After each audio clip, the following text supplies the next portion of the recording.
হাসছি মোরা হাসছি দেখো হাসছি মোরা আহ্লাদি।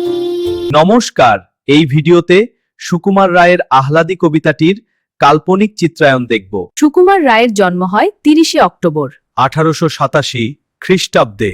এখানে তিনটি শিশু অকারণে হাসছে, তারা চেষ্টা করেও হাসি আটকাতে পারছে না। আপনাদের সঙ্গেও এমন হয়েছে কখনো? দেখুন তো। আচ্ছা, আমাদের চিনতে পারলেন তো? আমরা কারা, কমেন্টে লিখুন দেখি। হাসছি মোরা হাসছি দেখো হাসছি মোরা আহ্লাদি। তিনজনেতে জটলা করে ফোকলা হাসির পাল্লা দি। হাসতে হাসতে আসছে দাদা, আসছি আমি, আসছে ভাই। হাসছি কেন কেউ জানে না, পাচ্ছে হাসি হাসছি তাই।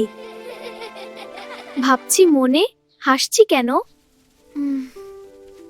থাকবো হাসি ত্যাগ করে, ভাবতে গিয়ে ফিকফিকি ফেলছি হেসে ফ্যাক করে। পাচ্ছে হাসি চাপতে গিয়ে, পাচ্ছে হাসি চোখ বুজে, পাচ্ছে হাসি চিমটি কেটে নাকের ভিতর নখ গুজে। হাসছি দেখে চাঁদের কলা জোলার মাকুর জেলের দাঁত। নৌকা ফানুস পিঁপড়ে মানুষ, রেলের গাড়ি তেলের ভার। পড়তে গিয়ে ফেলছি এসে ক খ গ আর স্লেট দেখে। উঠছে হাসি ভসভসিয়ে সোডার মতন পেট থেকে।